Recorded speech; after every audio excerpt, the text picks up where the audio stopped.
أعوذ بالله من الشيطان الرجيم بسم الله الرحمن الرحيم الحمد لله رب العالمين ولا حول ولا قوة إلا بالله العلي العظيم والصلاة والسلام على أشرف الأنبياء والمرسلين وعلى آله وصحبه أجمعين ونشهد أن لا إله إلا الله وحده لا شريك له ونشهد أن سيدنا مولانا محمدا عبده ورسوله. In the name of Allah, the gracious, the merciful, all praise is due to Allah, the Lord of the universe, the Master of the Day of Judgment. I bear witness and testimony to the oneness of Allah, to His magnificence, His omnipotence, His might, His glory, to His being the creator and sustainer of all things, the giver of life, the guider of hearts, the Master of the Day of Judgment. And I bear witness to the fact that Muhammad ibn Abdullah sallallahu alayhi wasallam is His servant and final messenger. May the peace and blessings of Allah be upon him and upon all those who choose to tread in His path until the last day. Allah Azza wa Jal tells us in the Quran a verse that many of us are quite familiar with, especially at this time of the year. Laylatul Qadri khayrun min alf shahr. That Laylatul Qadr, it is better than 1,000 months. May Allah make us from amongst those who seek it out, witness it, and benefit from it. The fundamental idea in this night of Qadr can only be recognized if we were to reflect deeply upon what it is that brings so many of us in pursuit of it. That in the previous nights and the nights going forward, you can make decisions and an intentionality to stand into the late hours of the night for whatever compels you in particular. Some of you will stand in pursuit of finding healing of pains that have been irreconciled for too long, and may Allah grant you the healing that you seek. Some of you will stand into the late hours of the night, turning to the divine, asking for success in terms of your coursework and classes, both in the pursuit of a degree, but also so that it might potentially become a mechanism through which you could convince unruly parents that you are somebody who's good enough to be married and be married to. May Allah grant you all success in your worldly endeavors and give to you companions that are good for you in this world and in the next. Some will stand in recognition of insecurities of all different kinds, people who are seeking children for themselves, people who long to go to perform pilgrimage to Allah's house, people who are pleading to have arguments and broken ties with family members rebuilt again. Individuals who are seeking to have clarity and decisions and choices. There's so many things that each one of us in this room will turn and invoke Allah by. An end to conflict, a source of replenishment for our sisters and brothers who are refugees. Calling into the nights to the divine, asking for real equity and justice for those who are unjustly incarcerated. An end to racism and arrogance in all of its ugliest of forms. We'll turn and ask of the divine to give guidance to our sisters and brothers who are too zealous in their pursuit of religion and quite often think that they are helping, but in reality are pushing away so many hearts. We'll turn asking for the sake of people around us that their du'as might even be answered. But there's so many things that will compel each of us to turn to these nights. But embedded in every single person's turning, regardless of what it is that is motivating you to stand into the nights, the common variable, whether we are conscious of it or not, is that the only one that is worthy of being asked of is Allah Azza wa Jal himself, and no one else. That fundamentally, if you were in a place where you were stricken by the weather that we are experiencing right now, where we went from a drastic period of cold to a drastic period of heat, and may Allah make us better caretakers of this earth, and you long for the rain to fall, who else would you ask for the rain to fall other than the one who commands the rains, Allah Azza wa Jalla himself? When you are in a place that is not just of need, that is out of desperation, but a recognition that every single one of us relies on something to exist, and the only one that is worth asking of in any moment, whether it's a moment of achievement, a moment of success, a moment of difficulty, a moment of trial, a moment of grief, a moment of sorrow, a moment of joy, a moment of contentment, the only one who is worthy of being asked of ultimately, that each one of you will buy into, consciously or unconsciously, as you stand into the late hours of the night, invoking in prayer, both in terms of your salah, your dua, and other forms of ibadah, is that you believe that Allah is the one that you should be asking of. We have everybody move in close. There's a lot of gaps. If you have any carpet in front of you, just fill it up, because the room is going to get packed. And this is why it's called Laylatul Qadr. Because Qadr, you can talk about decree and destiny. But Allah Azza wa Jal, in the divine names that He teaches us of who He is, Azza wa Jal, to help us to fathom and understand better in our limited capacity what it is that we have ability to understand. And in our theology, the way that we understand monotheism is not the way that other religions understand monotheism. That we have a negative knowledge of God. It doesn't mean that we have a pessimistic knowledge of God, but we understand who God is by understanding what God is not. Laysa kamithlihi shay, the verse says that there is nothing that's like even a likeness to the divine.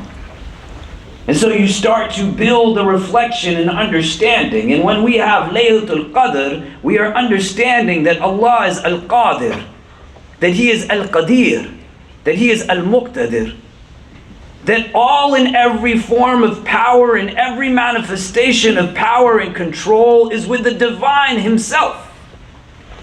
The notion of being able to understand this necessitates recognizing that this is not a religion that pits an all-powerful God against now somehow a similarly powerful source of evil. We have Iblis, may Allah protect us from his whispers. We have the dunya, the materialistic world. May Allah protect us from being fooled by its false shackles of pleasure. We have hawa, our lower desires. We have the nafs, the lower self. These are our adversaries, but by no means are they anywhere in any comparison of power to what the divine is. And the idea is that when you turn in pursuit of seeking Laylatul Qadr, you're not just seeking out du'as that are for things of this world and the next. You're not just seeking out the formulaic practice of bowing and standing and kneeling and prostrating in conjunction with everyone else. You gotta think about it before you get to it, because the Quran tells us to be people who are thinkers, not people who live in a state of ignorance like cows. Ulaika kal an'am, the verse says, the ones who are heedless, they walk around like cattle. And if you just follow the herd, how are you anything other than a cow? You gotta bring your individuality of intellect to what it is that your worship is about, and not take it to what you believe is its logical ends. It's just the completion of a dua, but really think, why am I turning to this entity with my dua? It's because Allah is in control of everything. The beauty that comes from this as we engage in dua to the divine is that it is in Allah's decree. This is why it's qadr, because He is the one that's in control of everything. That you can remove as a capacity from your heart bitterness, jealousy, animosity, envy. Because all of those things that you have, you don't have them because you're more entitled to them than someone who does not have them. The house that you live in, or the house you aspire to, and may Allah give us the best of houses in this world and in the next. and make us a means through which those of his creation who sleep in the streets are also given meaningful, dignified shelter. Fundamentally in this idea is the wealth that I have, the affluence that I have, the influence that I have, the degree that I have, the job title I have, the family that I have, the people in my life that I have, the food that I've been given, the clothing that I wear, the cars that I drive, the ways that I move from one part of the world to the next. Allah is the one that decrees it all. And where and how we can build this into an understanding, not in a vacuum, but He is still Ar-Rahman, the most merciful of those who show mercy. He is the most wise, Ahkam al-Hakimeen, the verse says, of those who show wisdom. He is Al-Alim, the all-knowing. He knows you better than you know yourself. It is by all of what we know and what we do not know of our Creator that He decrees what it is that He has decreed. And the solace that comes in turning in dua in these nights is to be able to just simply put into His control what is already in His control in the first place. And not being in a place where my comprehension, my understanding, my recognition is the variable through which I am going to now assess. It doesn't mean that you can't be in a place where you ask why, or that you can't feel the feelings that you feel. Because when the Prophet ﷺ was with Abdurrahman ibn Auf radiallahu anh, and they were going to be with his son Ibrahim, who is an infant child, as Ibrahim is with his wet nurse, and they come and they go, and when they come again, he is taking his last breaths in this world, this little baby. And as the baby passes from the world, tears come to the eyes of the Prophet ﷺ. And Abdurrahman ibn Auf, he refers to the tears saying, Ya Rasulullah, what is this? And he says, Oh Ibn Auf, this is mercy. And then he turns and he says that the eyes, they shed tears, and the heart, it trembles. But we will not say something that is unappreciative of our Lord. Oh Ibrahim, indeed your departure, it causes us grief. You're not supposed to be a robot. You're not supposed to be devoid of what makes you human, which is your feelings. Your desire to know and your curiosity to understand is what makes you distinct from the rest of creation. But what is meant to be a source of empowerment, which is the reliance on an entity that is not just watching you, but watching over you, and an ability to find humility in the role of actually embracing that I am nothing other than an abd of Allah, and why existence necessitates reliance on other things. I'm not self-sufficient. So in Laylatul Qadr, I go in a recognition of the one who is the source of power, because pretty much I am without any type of real power in this world. I'm not fooled by the idea that political power is the only clout. The real source of power in our tradition is our Creator, the Malik of the Yawm ad-Din, who's going to stand on that day of judgment and challenge people who are in this creation to say, who are the ones that thought they had dominion over anything? The ones that thought it was okay to oppress their women? Who thought it was okay to abuse? Who thought it was okay to strike a child? Who thought it was okay to be a governor, a mayor, a president, a king, any type of authoritative figure, and thought that it was okay to not honor the rights of their citizenry? Who thought that it was okay for your stomach to be full while your neighbor's stomach was hungry? Who intellectualized people's struggles? Who had the capacity to do something, but sought to feed the nafs by making themselves elevated by denigrating others? Where are those who thought that they were Malik in the world? I'm going to show you who is Malik al-Mulk, the real one who has dominion over everything. The opportunity in these days to just reflect on so much. Can we have everybody move up? If you can come in close. There's still a lot of room. A lot of people are going to come. It's the last Jumu'ah in Ramadan, right? So we can move up and move in. On the sister side, there's still room too. If you can move in towards the windows, it'd be appreciated. Some of the things that we can take from this that are super important in the world that we live in. We are not somehow by our own efforts the reason as to why we are given what we are given. You don't have what you have simply because you are entitled to it. and you want to use these nights of Ramadan to break this sense of entitlement and exceptionalism, this is what the Prophet Abraham does, peace be upon him. He doesn't simply break the idols that are external, but the idols within. أَفَرَأَيْتَ مَنِ اتَّخَذَ إِلَهُهُ هَوَاهُ. Do you see the ones who take their desires as being their lords? When you can really actualize a hadith that says that I love for people what I love for myself, where I'm open to sharing and I'm open to bringing in people regardless of the backgrounds that they're in, that I can use my skills, my talents, my credentials, my networks, the wealth that I have to be a source of hope for people in this world.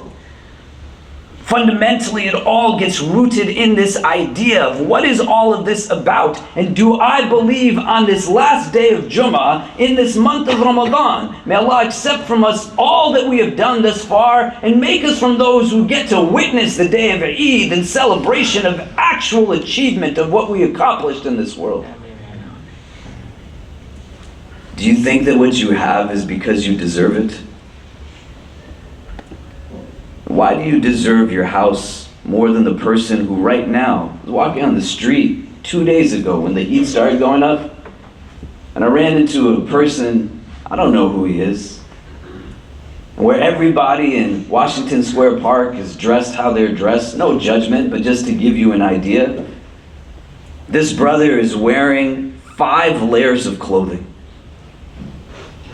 You know why he's wearing 5 layers of clothing? Because when you don't have a place to put your clothes, you have to carry all of your belongings with you all the time. And if you leave them somewhere, you might not have a blanket next year when it's cold outside. You might not have something that has a hood on it to protect you from when the rain falls. And it's meant to be a reflective question. That in a month of reflection, you got to ask yourself, what did I do that I don't have that as my reality? And how can I fundamentally recognize my role in this broader plan of the divine to live in denial of any of the ni'mah that I have been given? The blessings, the gifts, outward and inward. And it's not just about the recognition of what you have that you hold in your hand. It's not just about the recognition of everything that you have that is of the world, but a recognition of your spiritual gifts, your spiritual talents. A recognition of what Allah has endowed you with in terms of your character and your goodness. We don't need people who are good Muslims because they're good at Islam only and they are good at memorization of things and rote regurgitations and they can weaponize religion to make other people feel like garbage. We need good Muslims who are good in terms of their kindness and good in terms of their compassion. And if somebody says, well, why is that what we need? You literally have hadith where the Prophet says, Inna Allah rafiqun wa yuhibbul rifq wa yu'ti ala rifqi ma la yu'ti ala al-unf. That indeed Allah Azza wa Jal is kind and He loves kindness and He gives for gentleness what He does not give for hardness. الراحمون يرحمكم الرحمن ارحموا من في الأرض يرحمكم من في السماء. That the merciful one is merciful to those who are merciful. Be merciful on the earth. The one who is in the heavens will be merciful to you. It's all embedded in being able to understand just in these moments you question, not in rumination but in contemplation. Why are you standing in these last 10 nights if you didn't think that Allah is the one that can give you what you're asking for? Why are you giving up sleep? Why are you giving up food? Why are you giving up these things if you didn't fundamentally believe that He is the one that is in control? When you can relent to that, what escapes so many, that is just real contentment, real rida, it'll be at your disposal. That you can come to a space like this, not out of burdensome obligation, but just out of love. That you can understand that there is so much that escapes so many because they're just stuck in the dunya. Don't be like that. Be a person who lives for the best in the world beyond this one. And allow for yourself in this month of Ramadan to challenge yourself. Somebody asked me, is the last Jumu'ah something that's important? I mean, it's important because it's Jumu'ah, and it's important because it's Ramadan, and it's important because you're important. And you have to understand all three of those things go hand in hand. These are things that are of an imperative to recognize. That just as in our tradition, we have an emphasis on things that are given value because they are the last prophet, a last book, a last hour, a last person to enter into Jannah, a last person who in this world will be the last to say La ilaha illallah.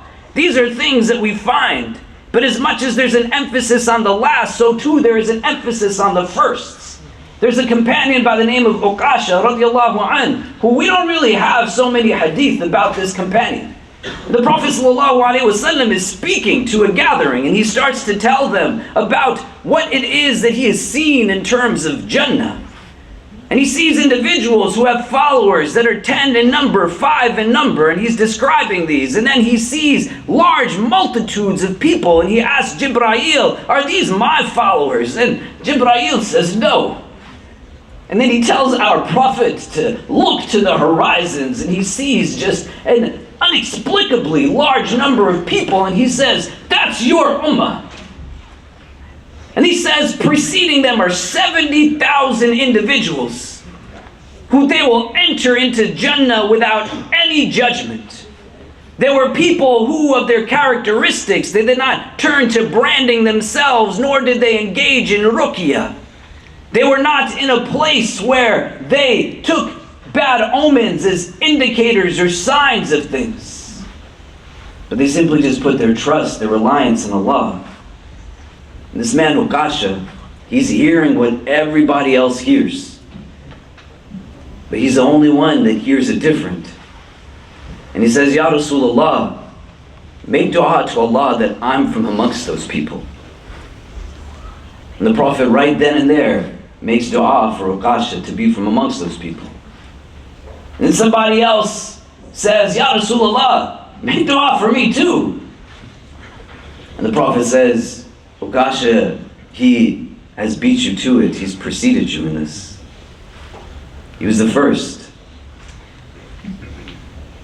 When people ask me about certain things that bring me to this place. You were the first person in this position. You were the first person in that position. You were the first one to do this. That's not the kind of first that I'm talking about only. When I was growing up, my brother who went to school here in the 90s, he was the first person in our family to come home and encourage us all to pray together. That could be you. My sister, 3 years later, she went to Columbia University. The first woman, not only in our family, but in our broader community circle, to start wearing a headscarf. After each one of them did that, my parents started to follow their suit. My wife, she's the first Muslim in her family. Made a decision to convert. Not an easy choice. And Islam is not an inherited religion. May Allah make us from amongst those who truly appreciate what this deen is and the gift that it is that's given to us. When I came here as an undergrad, and I had no idea what this religion meant to me, I met somebody who was 4 years my senior, an upperclassman by the name of Ridwan Falah, who's still my friend. Amongst firsts, I could tell you that there were so many things that he was the first of to me. The building that was here before this building was a 2-story church. The Islamic Center was a student group. I went to their meeting. I was very different when I was a 17-year-old first-year student coming into this space.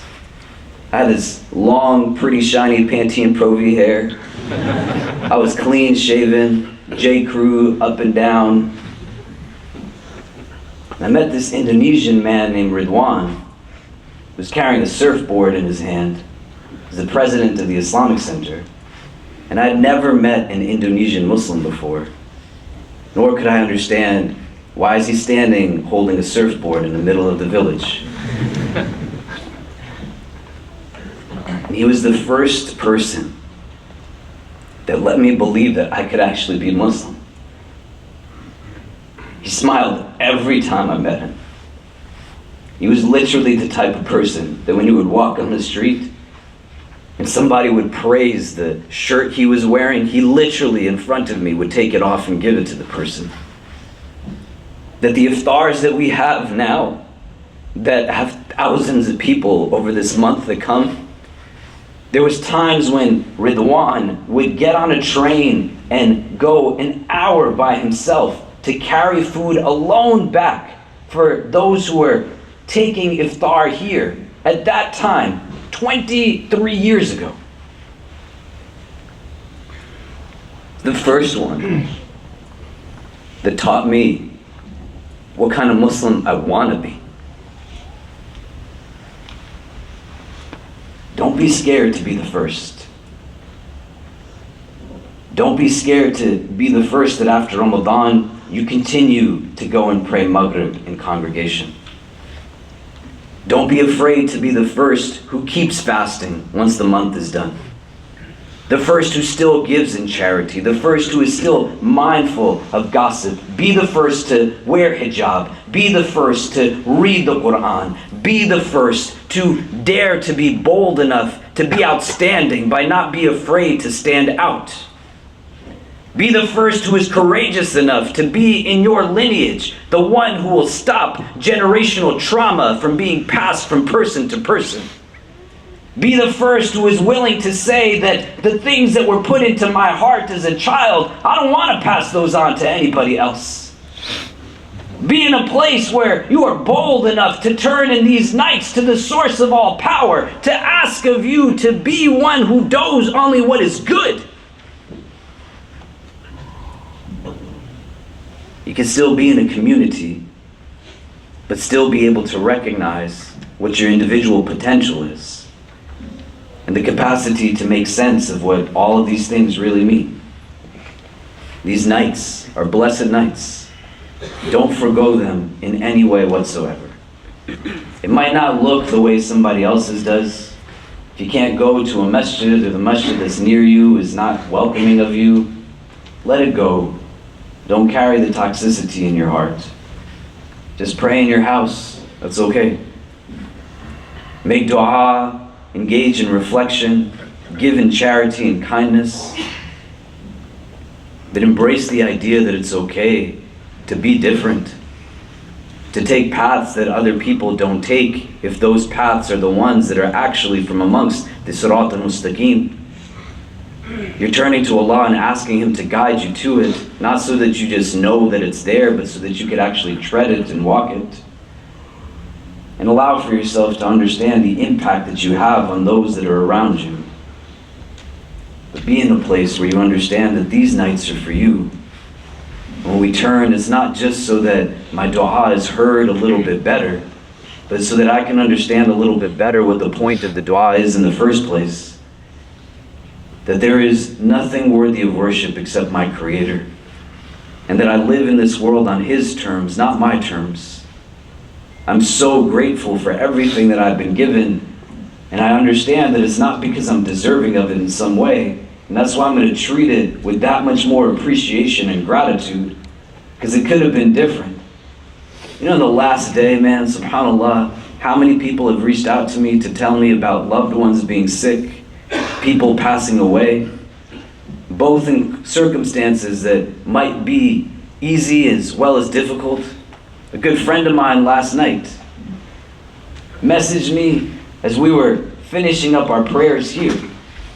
And he said that one of his cousins who is not Muslim has the difficult, tragic passing from this world. That the man that she was married to is somebody who was abusive of her and ultimately played a role in taking her life. As the kids are here, you know why you have to recognize why you've been given what you've been given? So that we can go and build for people in those circumstances what they need so they don't have to live in homes like that. You know why you have to get over yourself a little bit? I say it with love. break down the ego and understand what all of this is about, so that we can do what Muslims are supposed to do, leave this world in a state that's a little bit better than which we found it. That you have a sense of just real empathetic love for God's creation. That you let Allah be Allah, and that you embrace who it is that you are meant to be. And then you take the steps needed in order to fulfill everything that you were intended to fulfill by your placement in this world. Make these nights of Ramadan different from the other nights. Don't frequent spaces to talk to each other, just frequent them to talk to Allah. Be in a place where you embrace your capacity, asking Allah to lift the veils and to help you to see yourself the way that you see Him, as well as the ways that He sees you. And allow for you to understand what the rest of us are able to. That you are meant to be a source of light, a source of luminosity. You have something good to offer. Just brace yourself to be willing to share it as best as you can. أقول قولي هذا واستغفر الله لي ولكم ولسائر المسلمين فاستغفروه إنه هو الغفور الرحيم.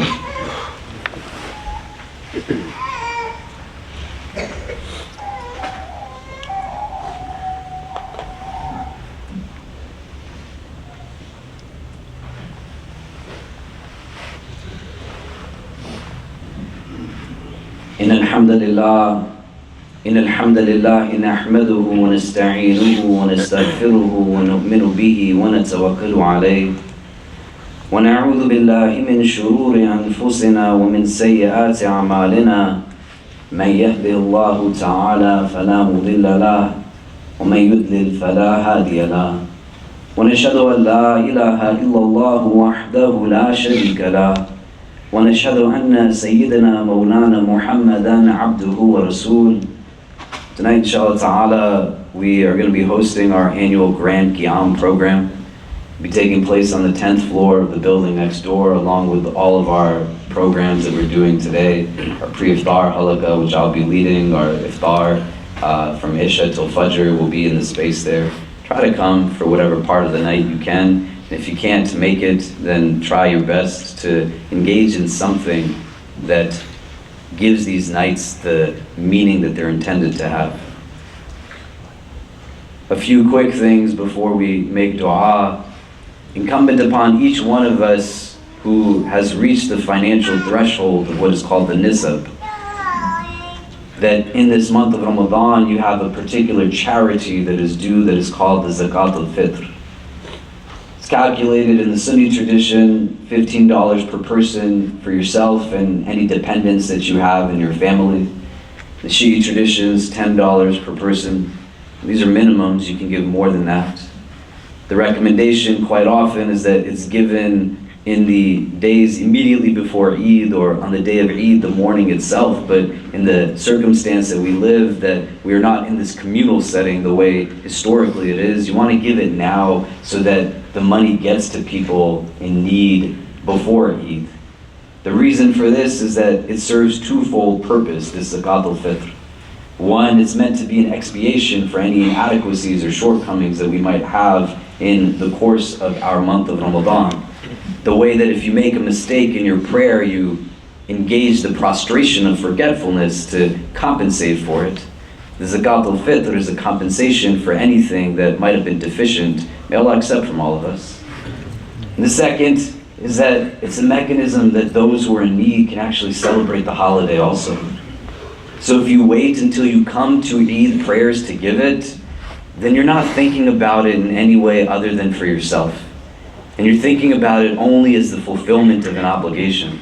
That's not how you should think about it. Think about it in terms of the people who live in our city, 800 families that members of our community started the Zakat Fund of New York City to help support, in addition to so many more who seek to apply, but the funds aren't being distributed, that need this to be able to celebrate the holiday with their loved ones as well. So make sure that you get it done. If you haven't given in any way, Whether it's small or large, or you are someone who gives zakah or eligible for zakah, try to dig deep and just give even a little bit per your capacity to anything that you can. The second point of reflection, as Ramadan is just now in its final week, you want to brace yourselves in these nights with an openness, a vulnerability, to think about what it is that you might be exposed to, in particularly yourself, that shaitan will get you at, not in ways that he might get somebody else. Because if in this month the shayateen are chained, that means that when they come out, they're going to be ready. And when you are turning to Allah on these nights, you don't want to turn with a false sense of self that says that I'm not anybody who has the capacity to slip. And the biggest thing that shaitan seeks to get any of us on is not just the commission of a misdeed or a bad act, but to believe that through that act, we actually are now not able to have a relationship with our Creator anymore. Or the other extreme, that I'm not somebody who's possible to do anything wrong. If your Prophet made istighfar multiple times in a day, and in the last day, week, month of your life, you have not said sorry to somebody, then there's something that your heart is trying to tell you about yourself. But just contemplate in these nights, what is it that shaitan can get me at when the month is over? And don't be scared. Inshallah, Allah will give you the tawfiq to overcome whatever it is. You can't have spiritual growth if there's nothing to improve upon. But the most important thing to remember is if the month ends and you make a mistake, just get right back up and try again. Our Creator has taught us that if we were a creation that did not make mistakes, He would replace us with those who did, so that He would have a creation to forgive. So you always just keep going forward. But think now, and then in your du'as, ask Allah to give you fortitude, to bring good people around you that will help you take on what it is that is difficult for you in your struggles. And then last, be ready to celebrate the day of Eid in the ways that it's intended to be celebrated. The night before Eid is still a holy night. It's not a night to let loose and forget everything you achieved in the month of Ramadan. Don't frequent what is haram in the first hours purposefully. Don't plan in Ramadan what it is that you're going to do that you weren't doing in Ramadan. And then on the day of Eid, remember those who are in need. Give gifts to your loved ones. Tell people that you love them.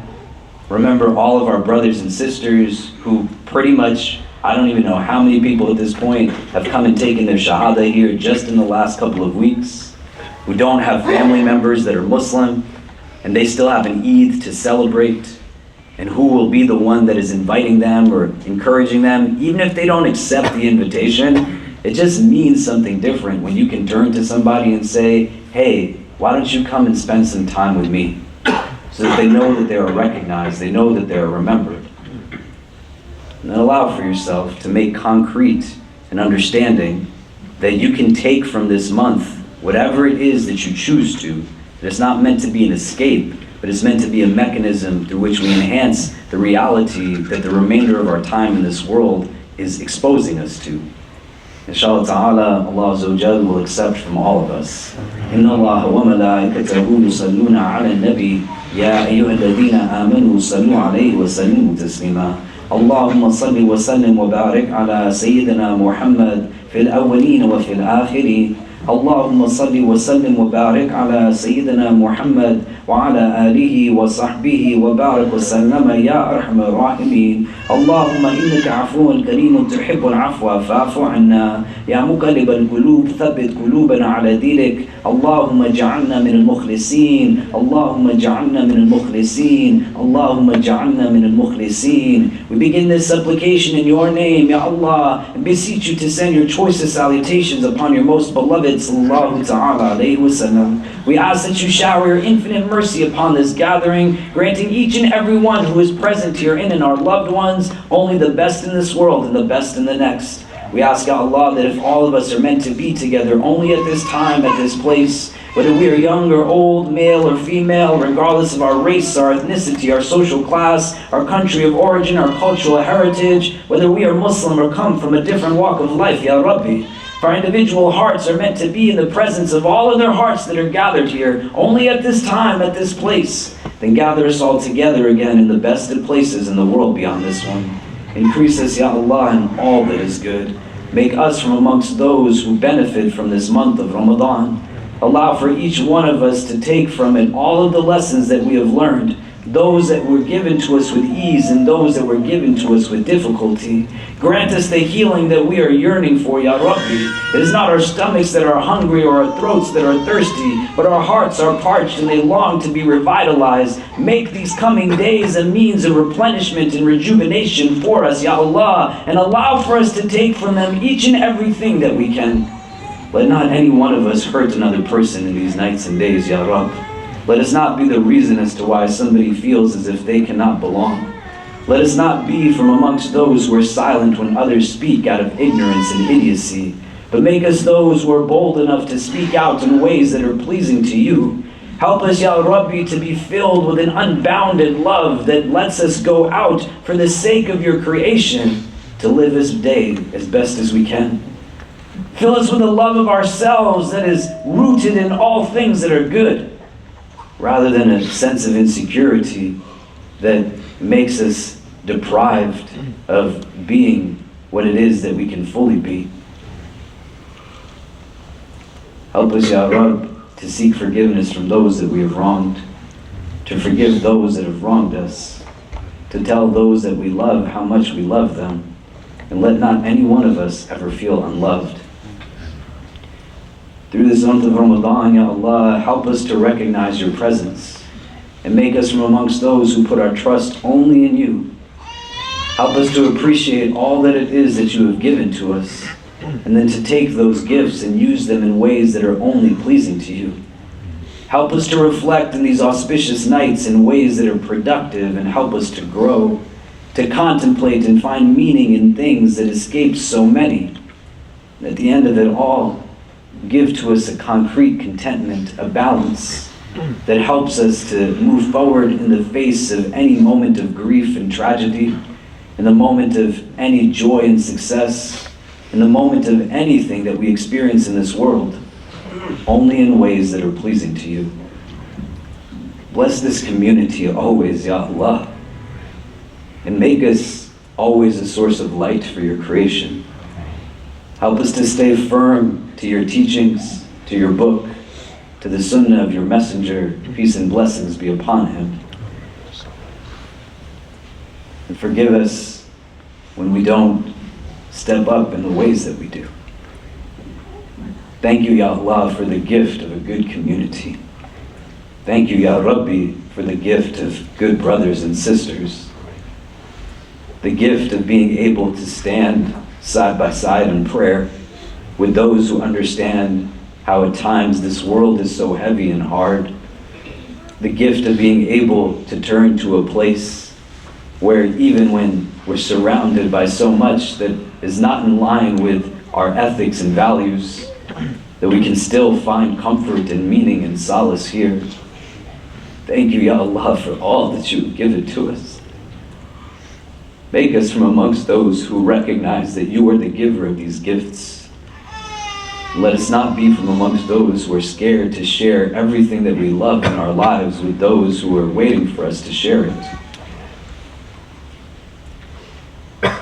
Continue to give us more so that we can continue to thank you and praise you for it. Protect us always from hearts that are not humble, tongues that are not wise, and eyes that have forgotten how to cry.